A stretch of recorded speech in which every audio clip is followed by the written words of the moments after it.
दोस्तों नमस्कार। अगर आपको वीडियो अच्छा लगे तो शेयर जरूर करिएगा। चलिए शुरू करते हैं। छत्तीसगढ़ के वन विभाग की वेबसाइट खोलते ही सबसे पहले एक बैनर दिखाई देता है जिस पर लिखा है एक पेड़ मां के नाम। इस बैनर पर प्रधानमंत्री नरेंद्र मोदी, छत्तीसगढ़ के मुख्यमंत्री विष्णुदेव साय और वन मंत्री केदार कश्यप के मुस्कुराते हुए चेहरे भी नजर आते हैं।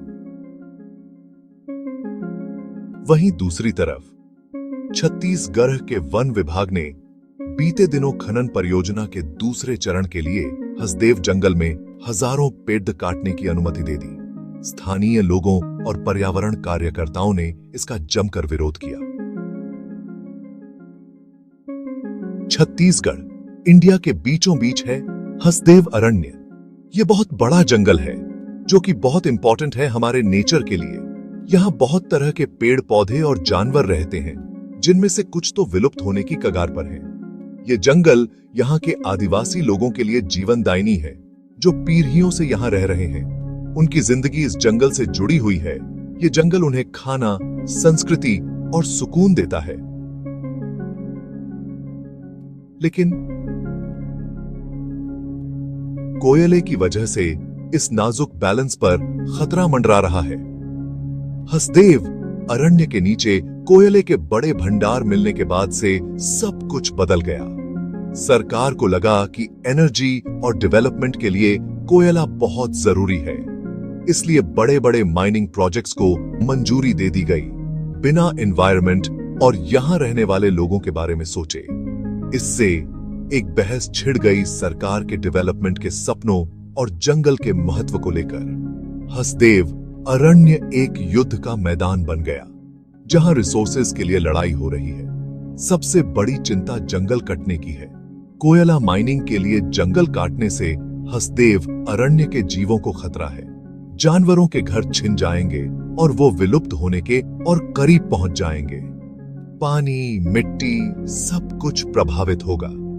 इसका असर सिर्फ हसदेव अरण्य तक सीमित नहीं रहेगा बल्कि पूरे रीजन के इकोलॉजी पर पड़ेगा।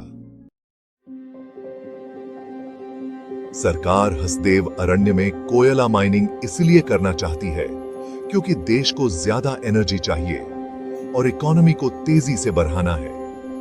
कोयला आसानी से मिल जाता है और सस्ता भी है, इसलिए इंडस्ट्रीज और बिजली बनाने के लिए यह बहुत जरूरी है। सरकार को लगता है कि इससे नौकरियां मिलेंगी और पैसा भी आएगा, लेकिन ये डेवलपमेंट बहुत बड़ी कीमत पर मिलेगा। कोयला माइनिंग से एनवायरनमेंट और लोगों को बहुत नुकसान होगा जिसे नजरअंदाज नहीं किया जा सकता।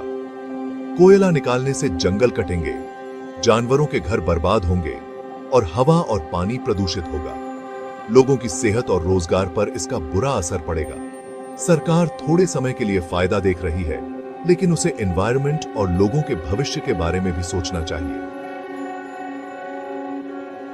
विकास एनवायरनमेंट को बर्बाद करके और अन्याय करके नहीं होना चाहिए। सरकार को समझना होगा कि इकोनॉमिक प्रोग्रेस, एनवायरनमेंट प्रोटेक्शन और सोशल इक्विटी सब एक दूसरे से जुड़े हैं। हसदेव अरण्य और उसके आसपास रहने वाले आदिवासी लोग अपनी जमीन और जीवन शैली बचाने के लिए एक साथ आवाज उठा रहे हैं। जंगल से उनका रिश्ता सिर्फ जरूरत का नहीं है, ये उनकी संस्कृति और आस्था का भी हिस्सा है। उनके लिए जंगल सिर्फ रोजी रोटी का साधन नहीं है बल्कि एक पवित्र स्थान है, उनकी विरासत का प्रतीक है। वो कोयला खनन का विरोध इसलिए कर रहे हैं क्योंकि उन्हें पता है कि इसके नतीजे बहुत बुरे और स्थायी होंगे। जंगल का विनाश उनकी जीवन शैली का विनाश होगा। हसदेव अरण्य को बचाने की उनकी अपील सिर्फ पेड़ों को बचाने के लिए नहीं है बल्कि एक जीवन शैली, एक संस्कृति, एक पहचान को बचाने के लिए है। इस संघर्ष में एनवायरमेंटल एक्टिविस्ट्स और ऑर्गेनाइजेशंस भी शामिल हो गए हैं जो हसदेव अरण्य के महत्व को समझते हैं। उनका कहना है कि जंगल की बायोडायवर्सिटी और कार्बन सिंक के रूप में इसकी भूमिका क्लाइमेट चेंज को कम करने के लिए बहुत महत्वपूर्ण है। वे लोगों को इस मुद्दे के बारे में जागरूक कर रहे हैं, माइनिंग के एनवायरमेंटल इंपैक्ट पर रिसर्च कर रहे हैं और जंगल को बचाने के लिए कानूनी लड़ाई भी लड़ रहे हैं।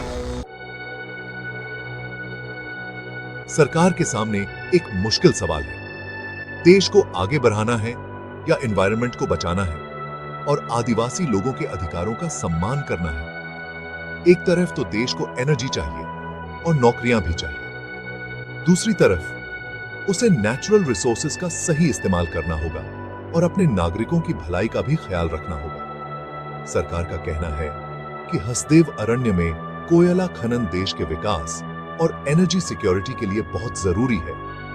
उसका तर्क है कि इन प्रोजेक्ट से लोगों को रोजगार मिलेगा और सरकार को रेवेन्यू मिलेगा, जिससे स्थानीय अर्थव्यवस्था को बढ़ावा मिलेगा।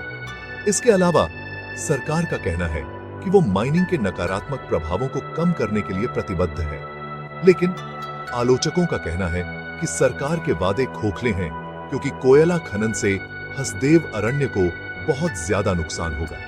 वे एनवायरमेंटल इंपैक्ट असेसमेंट्स में कमियों, फैसले लेने में पारदर्शिता की कमी और प्रभावित समुदायों को दिए जाने वाले मुआवजे की अपर्याप्तता की ओर इशारा करते हैं। यह सरकार की गलत प्राथमिकताओं को दर्शाता है। हसदेव अरण्य का भविष्य सिर्फ छत्तीसगढ़ तक सीमित नहीं है, ये पूरी दुनिया के लिए महत्वपूर्ण है। यहां जो हो रहा है वो दुनिया भर में इकोनॉमिक डेवलपमेंट और एनवायरमेंटल कंजर्वेशन के बीच चल रहे संघर्ष को दर्शाता है। हर देश एनर्जी की बढ़ती मांग को पूरा करने और क्लाइमेट चेंज से निपटने की चुनौती से जूझ रहा है। ऐसे में हसदेव अरण्य में लिए गए फैसले बहुत महत्वपूर्ण होंगे। हसदेव अरण्य जैसे जंगल का विनाश डिफॉरेस्टेशन की समस्या को और बड़ा करता है, जो क्लाइमेट चेंज का एक बड़ा कारण है। जंगल वायुमंडल से कार्बन डाइऑक्साइड को सोखकर पृथ्वी के तापमान को नियंत्रित करने में महत्वपूर्ण भूमिका निभाते हैं। डिफॉरेस्टेशन से न केवल यह जमा हुआ कार्बन वापस वायुमंडल में चला जाता है, जिससे ग्लोबल वार्मिंग बढ़ता है, बल्कि भविष्य में उत्सर्जन को अवशोषित करने की ग्रह की क्षमता भी कम हो जाती है। इसके अलावा डिफॉरेस्टेशन के कारण बायोडायवर्सिटी का नुकसान ग्रह के पारिस्थितिक तंत्रों और उनके द्वारा प्रदान की जाने वाली सेवाओं के लिए गंभीर परिणाम लाता है। परागण से लेकर जल शोधन तक ये सेवाएं मानव अस्तित्व और कल्याण के लिए आवश्यक हैं।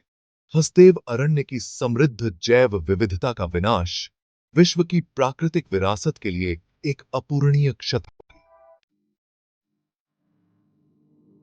हसदेव अरण्य में चल रहा संघर्ष हमें यह सोचने पर मजबूर करता है कि हम विकास कैसे करना चाहते हैं। हमें इकोनॉमिक ग्रोथ के लिए एनवायरनमेंट को नष्ट नहीं करना चाहिए और सामाजिक न्याय को भी नजरअंदाज नहीं करना चाहिए। हमें एक ऐसा विकास मॉडल अपनाना होगा जो इकोलॉजिकल हेल्थ, सोशल वेलबीइंग और इकोनॉमिक प्रॉस्पेरिटी को एक साथ लेकर चले। हमें कोयले और तेल पर निर्भरता कम करने के लिए रिन्यूएबल एनर्जी सोर्सेज जैसे सौर और पवन ऊर्जा में निवेश करना होगा। ये ऊर्जा स्रोत न केवल स्वच्छ और अधिक सतत हैं, बल्कि इनसे नई नौकरियां बनाने और अर्थव्यवस्था को बढ़ावा देने की भी क्षमता है। इसके अलावा हमें स्थानीय समुदायों को सशक्त बनाना होगा और उन्हें फैसले लेने की प्रक्रिया में शामिल करना होगा, जो उनके जीवन और रोजी रोटी को प्रभावित करते हैं। सामाजिक न्याय और पर्यावरणीय स्थायित्व को सुनिश्चित करने के लिए आदिवासी समुदायों के अपनी जमीन और संसाधनों पर अधिकारों को मान्यता देना बहुत जरूरी है। हसदेव अरण्य का भविष्य तय नहीं है।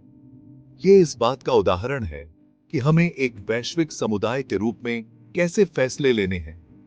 हम जो रास्ता चुनते हैं वह न केवल इस अनमोल जंगल के भविष्य को, बल्कि आने वाली पीढ़ियों के कल्याण को भी निर्धारित करेगा। यह समय ऐसा रास्ता चुनने का है जो हमारे ग्रह के दीर्घकालिक स्वास्थ्य और इसके सभी निवासियों की समृद्धि को प्राथमिकता देता हो।